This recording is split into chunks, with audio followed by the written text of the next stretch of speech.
When I refused my in-laws and my husband's request to take in their relative, I didn't realize I was lighting a fuse under a family bomb that had been ticking for years. The moment I said no, their faces fell silent in the living room, like I had just committed a crime. My mother-in-law's hands tightened on her teacup. My father-in-law gave me that sharp, disappointed glance that always cut deeper than words. And my husband just sat there staring at me, his jaw flexing, like he was trying to hold back anger or embarrassment. I had seen this look before, back when I declined to co-sign their loan, back when I hesitated about giving up our savings for his sister's emergency wedding, and back when they insisted I host every family holiday, even though I was working overtime. But this time was different. This wasn't about money or hosting dinners. This was about me, my home, and the sanctuary I had carefully built with my own hands. Their relative, let's call him Eric, had always been treated like the family's lost cause. He was the one who drifted between jobs, drank more than he should, and burned through favors like matches. Every time he came around, there was tension. I would find things missing, small things, like cash from my wallet, or a necklace that suddenly appeared back in my drawer, weeks later, as if someone had quietly returned it. I noticed how he avoided eye contact with me, how he made little comments under his breath that I could never quite prove, but always felt. And now, after his latest fallout with a landlord, his family decided our house was the solution. It's just temporary, my husband said that night, his tone soft, but his eyes already expecting me to bend. He needs us right now. Where else will he go? I felt my chest tighten. I had worked so hard to finally feel safe in my own space. To me, letting Eric into our home wasn't just about an extra body in the house.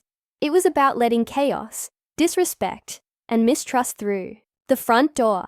I tried to explain that calmly, saying I couldn't live with someone who had already broken my trust.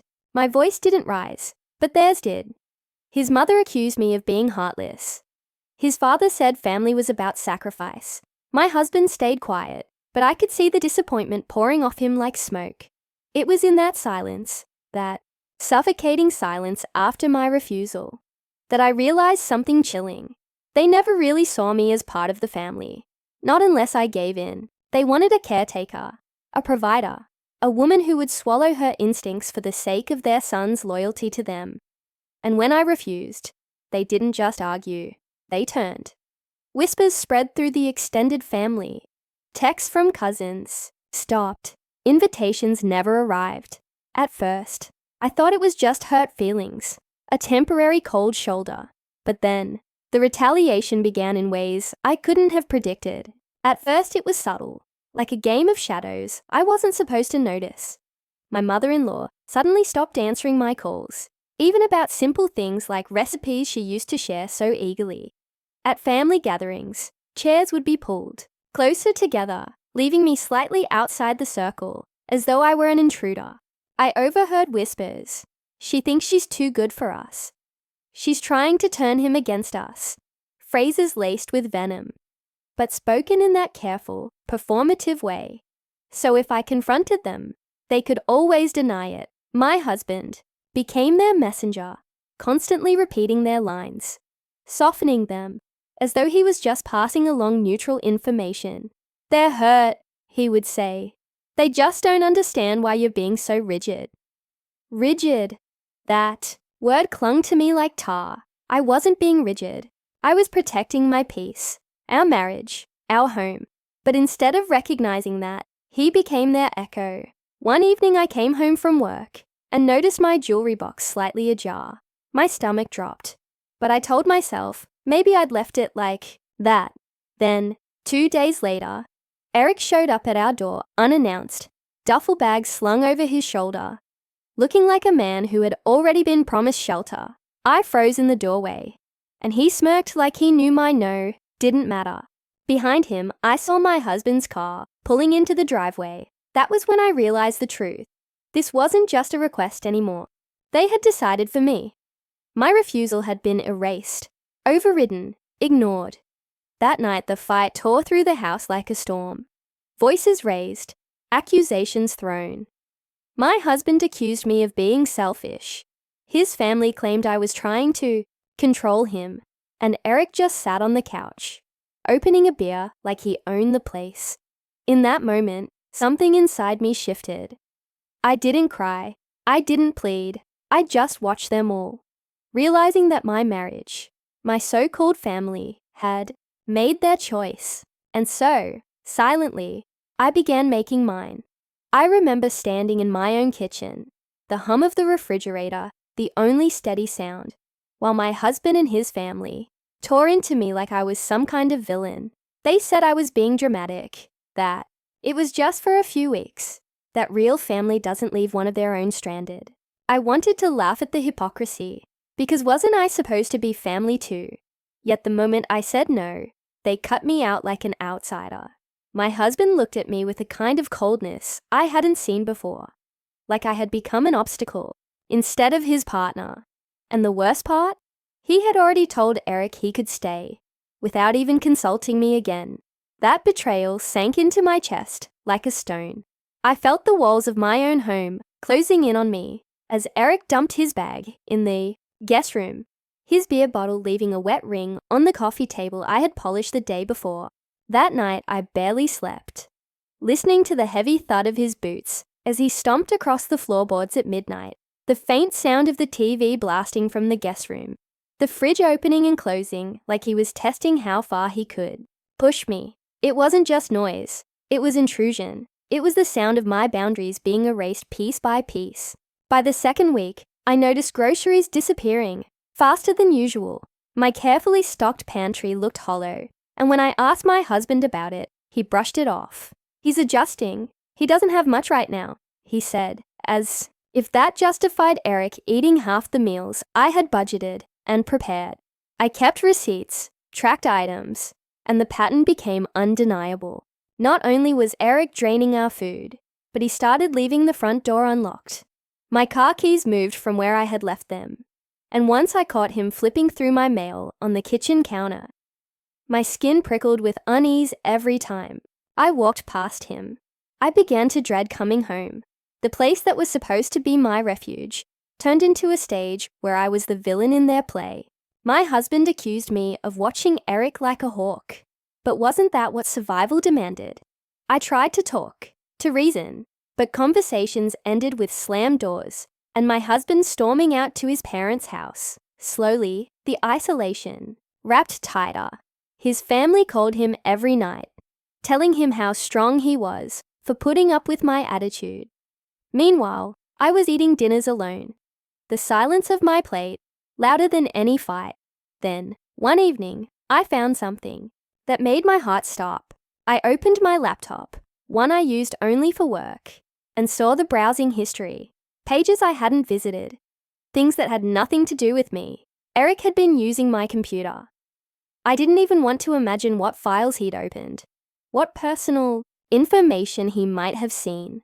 My chest burned with rage, but also with clarity. This wasn't just about him overstaying. This was about invasion, disrespect, and betrayal sanctioned by the very man who was supposed to protect me. I realized that if I didn't act soon, I would lose more than just my peace. I would lose myself. The night I discovered Eric had been on my laptop was the night everything inside me hardened. I didn't shout. I didn't cry. I simply shut the lid, turned off the lights, and went to bed with my mind racing in silence. By morning, my plan was already forming. I started collecting proof. Receipts for groceries that vanished. Photos of the beer bottles piling up in the trash. Screenshots of my laptop history with timestamps that lined up to when I wasn't home. Even a bank alert showing a small charge from my card that I hadn't made. I didn't accuse anyone outright. Instead, I became quiet, observant, invisible in my own house. They thought my silence meant surrender, but it meant strategy. Meanwhile, the pressure from my in-laws grew uglier. They called me selfish in groups, texts, sent passive-aggressive Bible verses about hospitality and kindness, and even suggested maybe I wasn't fit to be a wife. if I couldn't support family in need. My husband didn't defend me once. He just sat there reading their messages, shaking his head, telling me to ignore it, as if I could ignore the stranger sleeping in our guest room, eating our food, invading my privacy, and twisting my marriage into something unrecognizable. The breaking point came one Friday night. I came home from work, exhausted, only to find Eric in the living room, wearing one of my husband's shirts, sprawled across the couch with greasy takeout boxes littering the table. He glanced at me and smirked, then said, "Relax, you'll get used to me." That single sentence was like gasoline on fire. I knew then that this wasn't temporary. This was a takeover. My husband came in a few minutes later, kissed my cheek, absent-mindedly, and acted like nothing was wrong. I didn't say a word. Instead, the next morning, I packed a bag and went to stay with a close friend from work, a woman who had seen the cracks forming in my marriage, long before I admitted them myself. From her guest room, I called a lawyer. I laid out every piece of proof, every text, every receipt, and asked what my options were. Her answer was simple. I had more power than I thought. That weekend, while my husband was busy playing mediator for his family, I filed a report about the unauthorized use of my laptop and my card.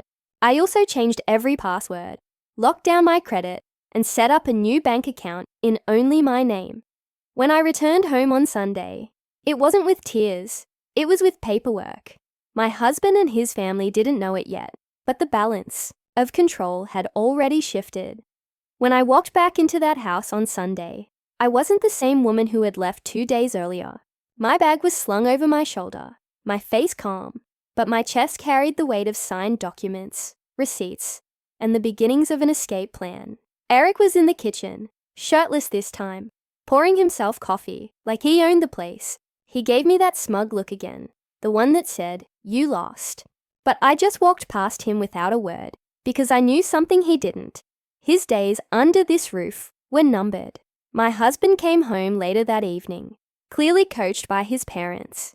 His voice was rehearsed, his words polished. He sat across from me at the dining table and said, "We need to make sacrifices. Family comes first." I looked at him, really looked at him, and realized the man I married wasn't sitting there anymore. He wasn't my partner, he was their puppet. I didn't argue. I didn't try to convince him. Instead, I slid a folder across the table. Inside were copies of my bank statements, the charges I hadn't made, photos of my pantry emptied, screenshots of my laptop activity logs, and even a printout of the police report I had quietly filed. His face drained of color as he flipped through each page. "What is this?" he asked, voice shaking. I kept my tone steady. "Evidence, proof, everything. I need to protect myself when this goes to court, because it will." For the first time in weeks, he didn't have a comeback. He just sat there, staring at the papers, while Eric shuffled uncomfortably in the hallway, pretending not to listen. I stood up, grabbed my bag, and walked toward the door. My husband called after me, "Where are you going?" I turned back, my hand on the knob. "Somewhere safe, somewhere mine. I told you no, and you didn't listen. Now I'm done explaining." That was the last night I spent under that roof. The following days moved quickly. With my lawyer's guidance, I froze our joint accounts before his family could drain them, secured my personal savings, and initiated separation proceedings. The texts from his family grew frantic, shifting from insults to desperate pleas. But I ignored them, because the truth was clear now. They had turned on me long before I turned my back on them. And as I signed my name on the final set of documents, I felt something I hadn't felt in months: freedom. The freedom I felt in those first days apart was sharp and unfamiliar, like stepping into sunlight after being locked in a windowless room. At first, my husband flooded my phone with messages, some begging, some angry, some laced with guilt. "We can fix this," he said one morning, followed by, "You're tearing the family apart." That same evening, his parents left voicemails, filled with trembling voices, about loyalty, about vows, about how I was throwing away everything over a temporary inconvenience. But I wasn't fooled anymore.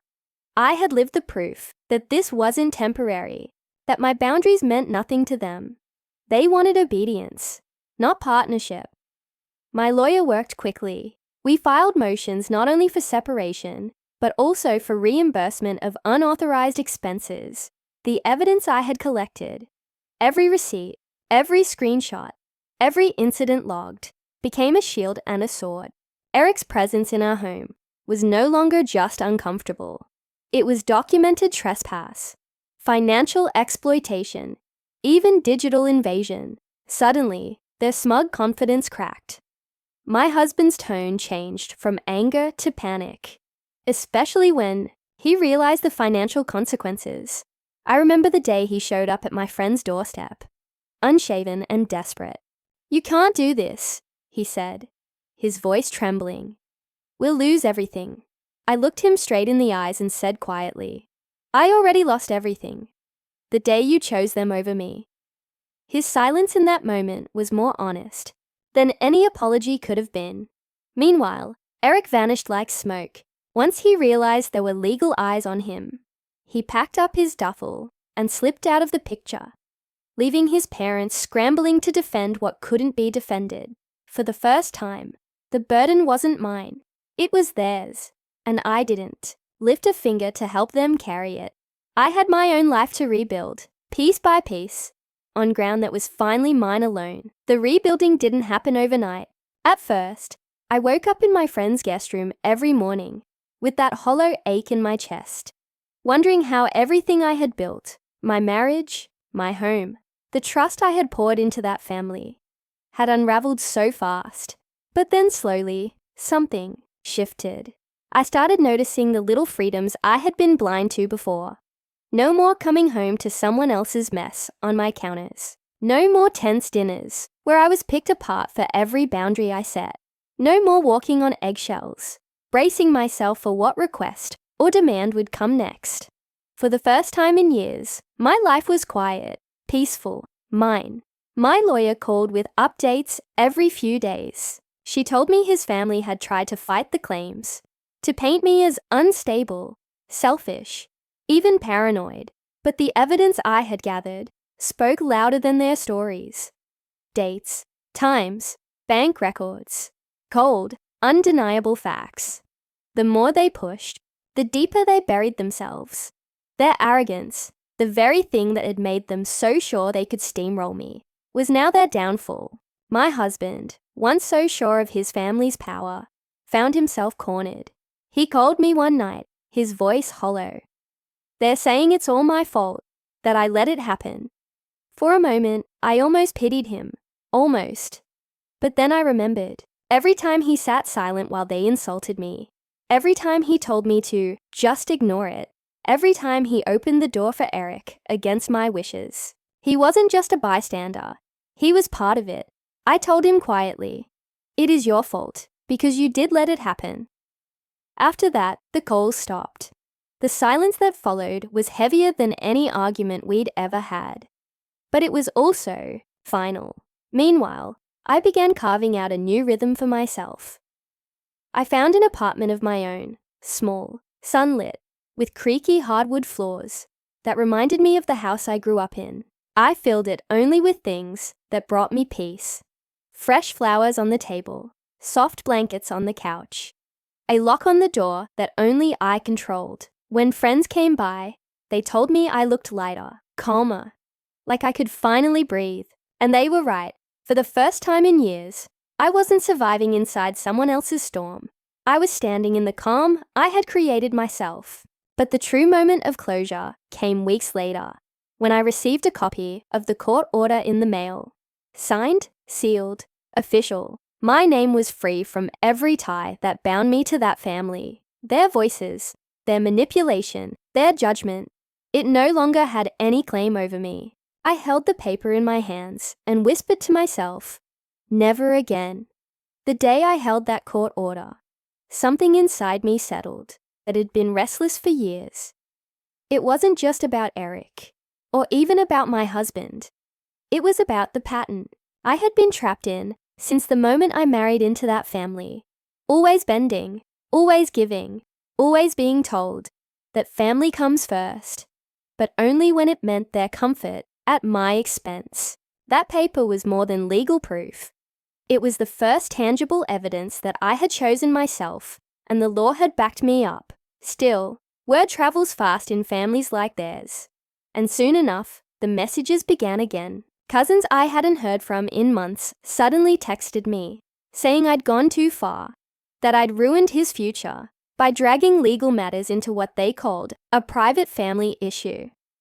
I didn't reply. I didn't need to.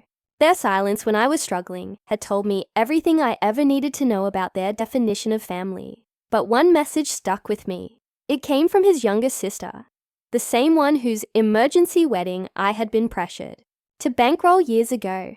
She wrote, "I used to think you were cold, but now I see you were just protecting yourself. I wish I had done the same." I read that text 3 times before setting the phone down. It wasn't forgiveness. It wasn't reconciliation. It was recognition. Proof that I hadn't imagined it. That I hadn't been the crazy, selfish woman they painted me to be. I was simply the first one brave enough to say no. Meanwhile, my ex-husband's world began to unravel. With Eric gone and no one left to scapegoat, his parents turned their sharp tongues toward him. The man who once sat silently as they tore into me now found himself in the hot seat, blamed for everything from the failed family unity to the wasted money they had funneled into Eric over the years. I heard from mutual acquaintances that he had moved back into their house temporarily, only to discover what I had known all along, that loyalty to them was never repaid, only demanded. That knowledge gave me a kind of closure I hadn't expected. I didn't need revenge. I didn't need them to admit I was right. Their collapse was punishment enough, and I didn't have to lift a finger. By then, my apartment had become a sanctuary. I painted one wall a soft shade of blue, the color of calm seas, and filled a shelf with books I had been too drained to read during my marriage. Every night, I lit a candle and let the silence wash over me. Not the silence of isolation, but the silence of peace. Sometimes I would catch myself smiling for no reason at all, realizing that freedom didn't always come with fireworks. It often came quietly, like a deep breath after years of suffocation. And one evening, as I sipped tea by my window, watching the city lights flicker against the dark sky, I whispered the truth that had carried me through. I wasn't wrong. I was just done being erased. Months passed, and with each one I felt myself growing stronger, sharper, more certain of who I was without them. I started therapy, not because I was broken, but because I wanted to understand why I had stayed so long in a house where my voice didn't matter. My therapist asked me once, "When did you first realize your no meant nothing to them?" And without thinking, I said, "The day I married him." It startled me how quickly the answer came. Looking back, I could see all the moments I had brushed aside. The way his mother joked about me not being good enough. The way his father talked about my career like it was a hobby. The way my husband always asked for my opinion but made decisions as though he hadn't heard a word. Those weren't small slights. They were the foundation. Eric was just the final straw, the mask ripped off to reveal what had been true all along. I had never been a partner to them, only a convenience. Meanwhile, their collapse deepened. Word spread that Eric had been arrested for petty theft in another state, his mugshot circulating online like a scarlet letter. My ex-husband's parents, once so proud of their family loyalty, were suddenly embarrassed, scrambling to spin the story so neighbors wouldn't know the truth. My ex himself was back at square one, living in the same bedroom he grew up in, driving his father's old car, working twice the hours just to keep up with bills I had once helped him cover. He reached out again, this time not with anger, but with quiet desperation. His text said, "I miss you. You were the only steady thing in my life." I stared at the words for a long time before deleting the message without answering. I wasn't his steady thing anymore, and I never would be again. I was steady for myself now. In my new life, I rediscovered things I had set aside. Painting, hiking, even taking a weekend trip to the coast alone. Something his family would have mocked as selfish. I walked barefoot along the shore, let the cold water soak my dress, hem, and realized I felt something I hadn't in years. Joy that belonged only to me. People often think revenge is loud, dramatic, explosive, but mine was quiet, methodical, undeniable. It wasn't about destroying them. It was about refusing to be destroyed by them. Every step I took away from their control, every document I signed, every silence I kept instead of defending myself, that was my revenge. And as I sat on that beach, the wind in my hair, the horizon wide and open, I knew the truth that would carry me for the rest of my life. Family is not the people who demand your sacrifice. Family is the people who respect your no. By the time half a year had passed, their names barely crossed my lips. I had built a routine so solid, so nourishing, that I sometimes caught myself wondering how I had ever survived inside their world. My mornings were no longer filled with tension, but with quiet rituals. Coffee on my balcony, journaling, watering the plants I'd finally had time to care for. Every small act of peace felt like an act of rebellion against the life they had tried to trap me in. Yet even in my silence, news of them found its way back to me. A co-worker who lived near my former in-laws mentioned they hardly saw cars in the driveway anymore, except my ex-husband's. He was back under their roof full-time, working odd hours, drained, looking years older. His parents, once loud in the community, had gone quiet, their pride chipped away by Eric's scandal and the financial strain that followed. The very loyalty they demanded from everyone else had left them isolated, suffocated by the weight of their own choices. I didn't smile at their downfall. I didn't need to. Their misery was theirs alone to carry, just as my freedom was mine, alone to protect. But what surprised me most wasn't their decline. It was the realization of how little I cared. They had once dominated every corner of my thoughts, but now they were shadows on a wall I no longer looked at. What mattered was me, my new friendships, my independence, my ability to finally say no without fear of punishment. The final moment of closure came unexpectedly. One evening, as I left work, I saw my ex-husband waiting by my car. His face was pale, thinner, like the life had been drained from him. He asked if we could talk. Against my better judgment, I agreed, if only to end things once and for all. He spoke quietly, telling me he regretted not standing up for me, that he realized too late his family had never loved him unconditionally. They had only loved what he could give them. He admitted I had been right from the start. For a moment, I saw the man I had fallen in love with years ago, buried beneath layers of weakness and misplaced loyalty. But pity is not the same as love, and regret is not the same as change. When he finished, I simply said, I hope you find your way, but I've already found mine. Then I walked away, keys jingling in my hand, each step lighter than the last. That was the true end.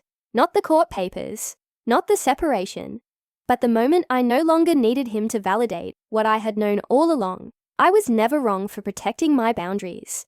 I was only wrong for thinking they'd ever respect them. And as I drove home to my apartment, the city lights stretching out ahead of me, I knew my story wasn't about loss at all. It was about choosing myself, even when it meant standing alone. Because standing alone, I had discovered, was still stronger than being surrounded by people who only wanted me silent. By the time a full year had passed, my old life felt like it belonged to someone else entirely, like a faded photograph shoved into the back of a drawer. I didn't jump when my phone buzzed anymore. I didn't tense up at the thought of walking into my own home. I didn't brace myself for criticism, disguised as family wisdom. Instead, I found myself thriving in ways I never thought possible. I took a promotion at work, one I would have declined before out of fear of being accused of neglecting family. I traveled to places I had always dreamed of. New Orleans, Portland, a quiet cabin in the mountains where I woke to nothing but birdsong and the smell of pine.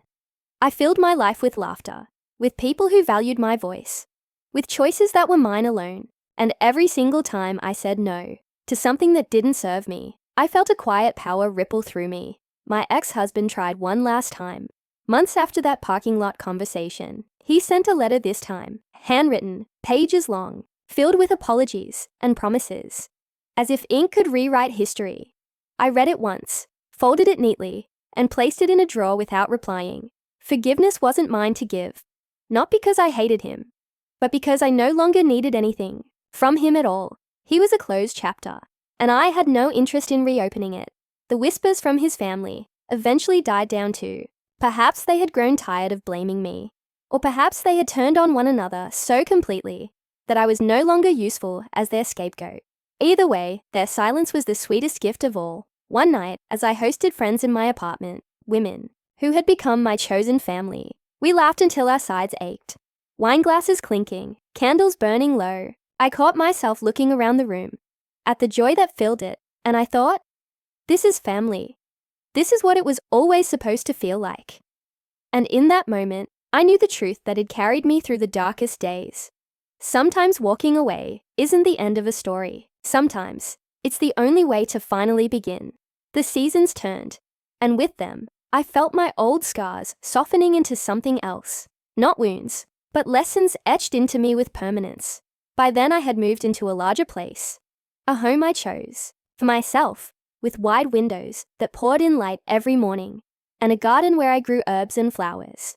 Things that once felt too indulgent when I was living under constant scrutiny. Neighbors would wave when I watered the roses, and instead of shrinking into myself, I waved back, smiling, feeling rooted for the first time in years. The ghost of my old life surfaced now and then.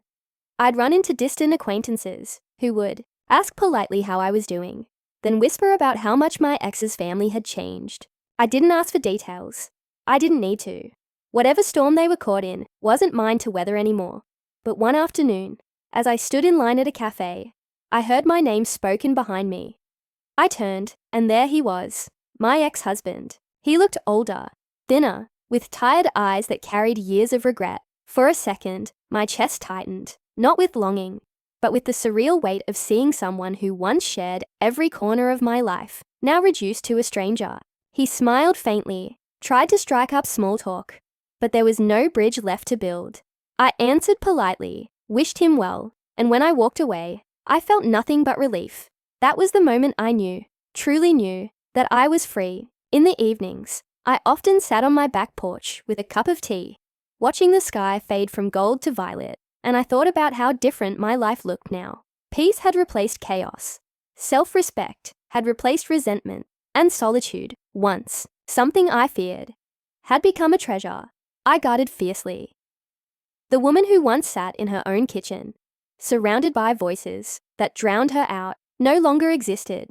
In her place was someone stronger, sharper, unwilling to ever be erased again. My story didn't end with their approval, or with revenge delivered in fire and fury. It ended with me reclaiming my life, quietly, steadily, irrevocably. And if anyone asked me now what I learned from it all, I would say this: sometimes the bravest thing a woman can do is to refuse, because a single refusal can be the seed of an entirely new life. By the time 2 full years had passed, I almost didn't recognize the woman I had once been, the one who second-guessed herself, who swallowed her instincts just to keep the peace, who thought belonging meant sacrifice.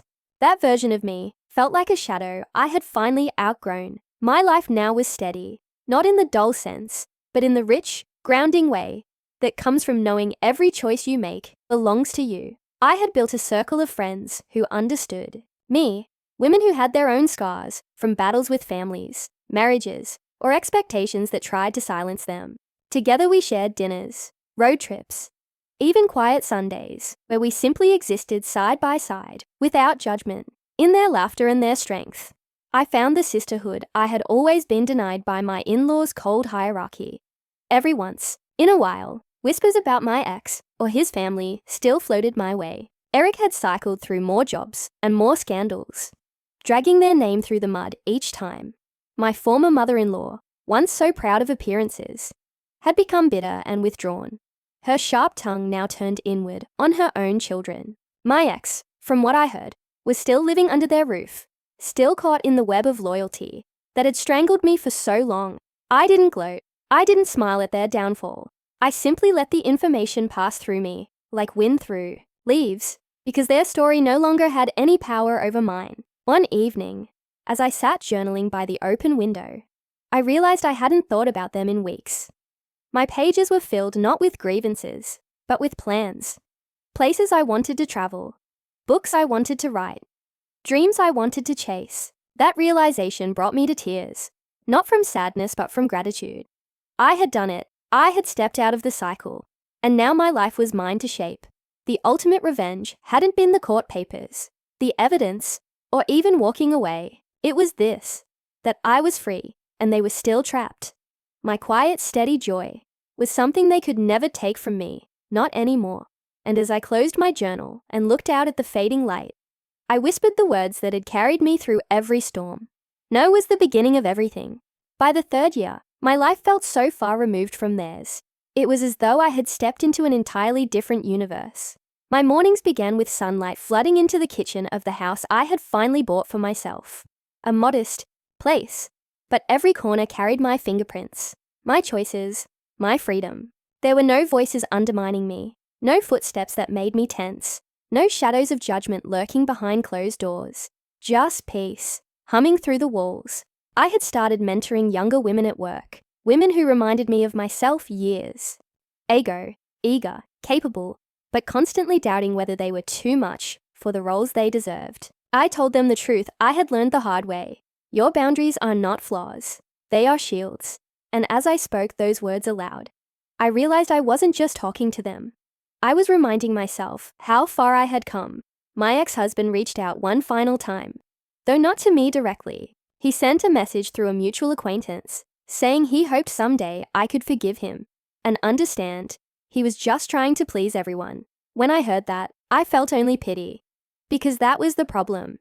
He had spent his whole life trying to please everyone, and in the process, he had lost himself. I, on the other hand, had finally found myself by refusing to please anyone but me. His family, from what I gathered, had splintered into quiet resentments. The loyalty they once weaponized had become the very rope strangling their unity. They still blamed me, of course. They always would.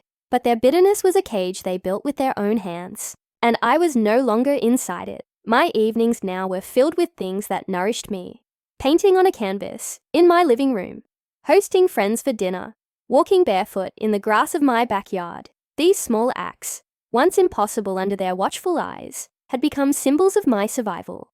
Sometimes, as I watered my garden, I would catch myself thinking back to that first moment in the living room. When I said no, I remembered the silence, the stares, the feeling that I had just committed a crime, and then I would smile, because that one word had been the beginning of everything. I hadn't just refused a relative in need. I had refused a life of being erased. My story didn't end with their acceptance. It ended with my own. And standing there in the fading glow of twilight, hands covered in soil, heart steady and unafraid, I knew my truth beyond doubt. Choosing myself had been the greatest act of revenge of all. Years later, when I looked back, it almost felt like someone else's story. The desperate woman in that living room, cornered by demands and stares, terrified that saying no would cost her everything. In a way, it had. But losing them turned out to be the price of gaining myself. I had built a life on my own terms, brick by brick, with no one else's approval stamped on it. I had traveled to places I never thought I'd see, filled journals with dreams that turned into plans, and surrounded myself with people who lifted me up instead of dragging me down. My home had become a sanctuary, warm and welcoming, not because of who lived in it, but because of the peace that filled it. My ex and his family remained locked in the same cycle, still blaming, still controlling, still demanding loyalty from one another, without ever giving it back. Occasionally, I heard pieces of their story. A new scandal with Eric, another financial disaster, another rift between them, and each time, I felt nothing but distance. Their chaos was a storm I no longer lived inside. I didn't need revenge. Written in fire, my life had become the quiet proof that I had won. The ultimate act of defiance wasn't fighting them on their terms. It was walking away and refusing to carry their weight. My no had been the spark, but my yeses, to peace, to freedom, to myself, had been the true victory. And as I stood in my garden one evening, hands deep in the soil, watching the sun dip low on the horizon, I whispered to myself the truth that had carried me all along. I was never heartless. I was never selfish. I was simply done being erased, and in the end, that was enough. I used to believe endings came with a bang, a door slammed, a dramatic confrontation, a final word shouted into the void. But the truth is, real endings come quietly. They sneak up on you in the middle of ordinary. Days, like when you wake up and realize you haven't thought about your old life in weeks. Or when you laugh so hard with new friends that you suddenly remember what joy feels like. Untouched by judgment or expectation. My ending wasn't the night I left, or the day the court order arrived, or even the moment I saw my ex as a stranger in a cafe. My ending came slowly, like dawn, until one day the light had completely replaced the dark, and I realized I was free in every sense of the word. Freedom didn't mean I never remembered. Some nights, memories still came. His silence when I needed him most. His parents' sharp words disguised as family duty. Eric's smirk as he invaded my home, like he owned it. For a long time, those memories haunted me, made me wonder if I could have handled things differently. But now, when they come, I treat them like old photographs. I glance, I acknowledge, and I set them down again. They don't own me anymore. I own the narrative. And in my narrative, I am not the villain they painted me to be. I am the woman who said no when everyone expected me to say yes. The woman who refused to disappear. My life after them became a garden, literal and metaphorical. In the soil behind my new home, I planted herbs and flowers, each one a small rebellion against the barrenness they tried to leave me with. Basil and rosemary grew thick and fragrant. Roses climbed the fence in colors I never knew I loved. Every bloom was a reminder. Beauty comes when you nurture, not when you demand. Inside my heart, I planted new seeds too, dreams I had once locked away, because there was never room for them in a life consumed by others' needs. I began painting, again, canvases that stretched across my living room, splashed with colors that told stories only I could write. I started mentoring women at work, helping them find the courage to speak up, to protect their boundaries, to understand that no is a complete sentence. And in their eyes, I saw the reflection of who I had become, strong, steady, unafraid. Sometimes, people asked me if I missed him. The honest answer was no. How could I miss someone who had never truly been mine? My husband belonged to his family, to their approval, to their endless demands. I had married not just a man, but an entire system of silence and control. What I missed was the idea of him, the dream of partnership I once believed in. But dreams, I learned, don't survive in houses built on denial. They only flourish when both people are willing to water them. And I had been the only one holding the watering can. When I set it down, the dream died, and in its place, my reality bloomed. As for his family, they remained trapped in their cycle. I heard pieces now and then. Eric in and out of trouble, debts piling higher, bitter words whispered behind closed doors. My ex still lived under their roof, still caught in the orbit of their demands. Still the loyal son who gave everything and received nothing. For a time, they tried to paint me as the cause of their unraveling, but the truth was written in their own hands. They had destroyed themselves long before I ever walked away, and the sweetest part of my revenge was this. I didn't have to lift a finger. Their downfall came from within, while my rise came from walking away. The final act of closure wasn't theirs. It was mine. I remember the day vividly. It was spring, my garden alive with blossoms, the air warm with promise. I was sitting on the porch, tea in hand, watching the sun dip below the horizon. For the first time, I didn't think of them at all. I thought only of the life ahead of me, the trips I planned, the books I wanted to write, the laughter of friends, echoing in my kitchen. And in that silence, I realized something profound. Revenge wasn't about their suffering. Revenge was about my survival, my refusal to let their voices drown out mine. Revenge was living a life so full, so peaceful, so authentically mine, that their shadows couldn't touch me anymore. So if you ask me now what I would say to the woman I once was, the woman sitting in that living room, surrounded by stares and accusations, terrified because she had dared to say no, I would tell her this: hold the line, don't bend. That no will cost you everything you thought you needed, but it will give you everything you never knew you deserved. You will lose their approval, but you will gain yourself. And one day, you will look around at the life you've built, the garden you've grown, the peace that wraps around you like a second skin. And you will know you were never selfish, never heartless. You were simply brave. That is my ending. Not with fire, not with fury, but with quiet power. The woman who once felt erased now writes her own story, and it begins and ends with a single word: no. No to being diminished. No to being silenced. No to carrying weight that was never mine.